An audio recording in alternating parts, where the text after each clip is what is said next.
আজ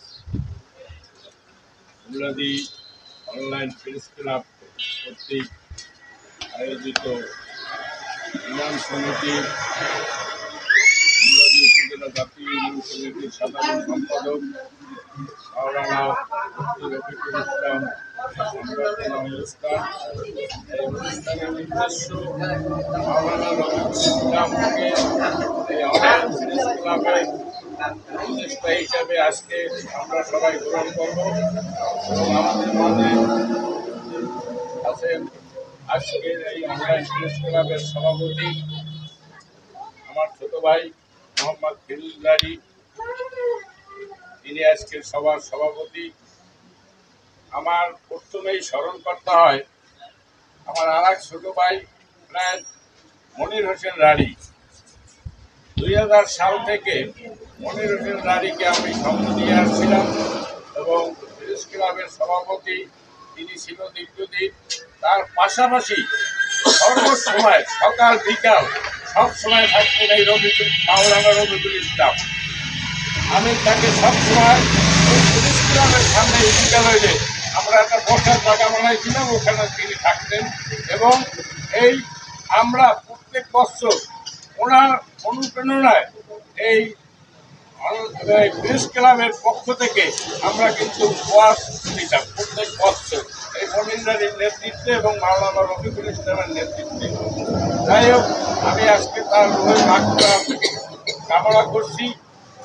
আর আমাদের মাঝে উপস্থিত আছেন আমাদের বিজ্ঞ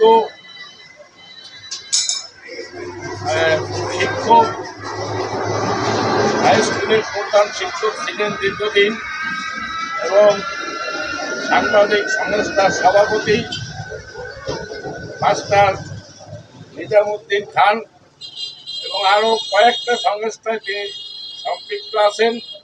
আমাদের মাঝে উপস্থিত আছেন আমার এই যে কিছুদিন আগে বলল হাতে করে দিয়েছি আমি সাংবাদিকতার, সেই এখন তিনি বর্তমানে প্রেস ক্লাবের সাংগঠনিক সম্পাদক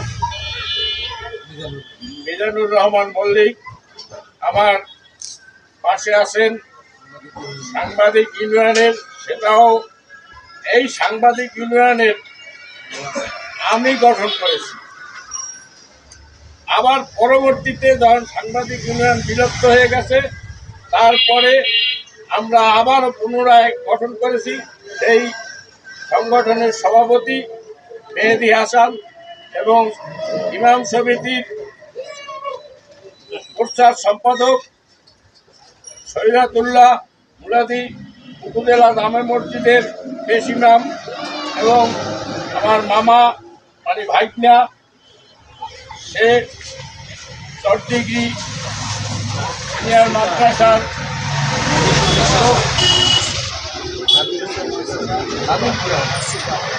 নাদিলপুর মাদ্রাসার সুপার এবং আমার আর এক নাতি আছে, তিনি মাদ্রাসায় অধ্যয়ন করতে আছে।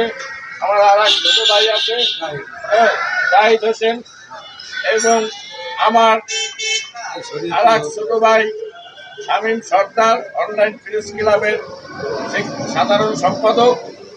যাই হোক, আমরা এই সংগঠনটারে যাতে সবাই মিলে আমরা আরো জোরদার করতে পারি এবং সাংবাদিক কিন্তু একজন ভালো কাজ, সমাজের খারাপ কাজগুলিকে তুলে ধরা এবং মন্দ কাজগুলিকে, ভালো কাজগুলিকেও তুলে ধরা এদের দায়িত্ব।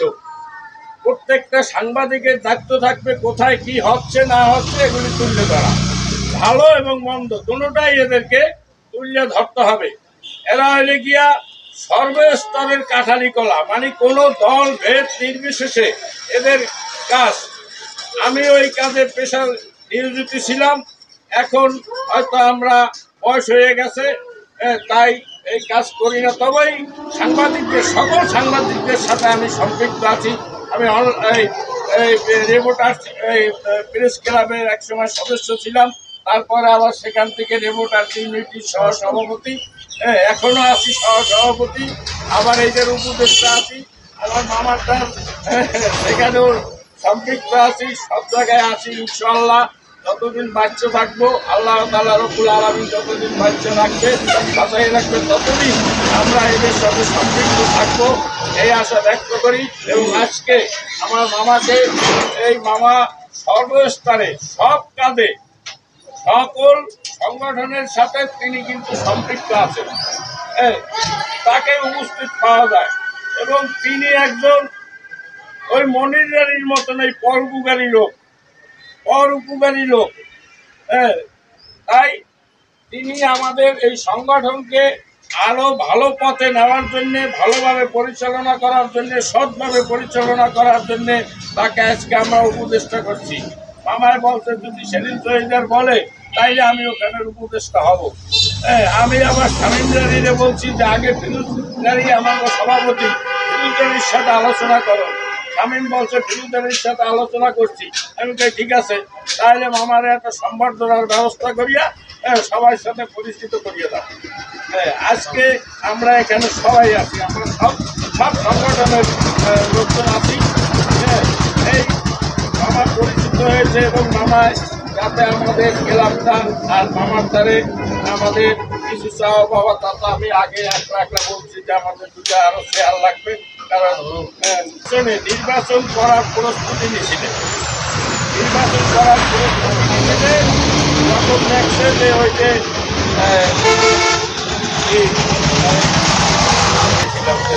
আমাদের এলাকার থেকে, আমাদের ওনার থেকে, আমাদের এই বুলাদি পৌরসভার পক্ষ থেকে একজন এমপি নির্বাচিত করুক। কেননা বড় বড় অনেক টাকার মালিক আছে, তারা কিন্তু সাহস পায় না। কারণ আমার ইমাম সমিতি একজন সেক্রেটারি, ইমাম হইলে ধর্মীয় অনুষ্ঠানের প্রধান, তিনি হলেন ধর্মীয় অনুষ্ঠানের নেতা। একজন ইমাম ধর্মীয় অনুষ্ঠানের নেতা, তার পিছনে আমরা নামাজ পড়ি এবং আল্লাহ তাআলা তাদের উসিলে আমাদের নামাজ কবুল করবেন। এবং সেই সংগঠনের সেক্রেটারি আমরা কিন্তু তিনি যে উন্নয়নের লোক, তিনি যে কতটুকু ভারবাত্রিক লোক, সেটা আমরা অনেকেই অনুভব করি না। আমরা মুসলিম হয়েও অনুভব করি না যে একজন ইমাম সমিতির একজন সেক্রেটারি, সভাপতি, একজন প্রচার সম্পাদক, তারা কত বড় একজন লোক। এইটা যা যেখানে মুসলিম কান্ট্রি, যেখানে আল্লাহ তাআলার আইন অনুযায়ী আমরা তাদেরকে নেতা মানতে বাধ্য। তাই আমি বেশি কথা বাড়াবো না, আজকে আমার এই পর্যন্তই আমার বক্তব্য শেষ করলাম। ফিরোজ রানী যাতে আগামীতে এই আমাদের সংগঠনের মধ্য দিয়া এবং আমার এই ইউনিয়ন সমিতির মামা আছেন তার মধ্য দিয়াতে, তার সহযোগিতায় যেন আবার সামনের দিকে আগায় যাইতে পারে, এই ব্যবস্থা করার জন্য আমি সবার কাছে অনুরোধ রাখবো। কারণ তিনি কিন্তু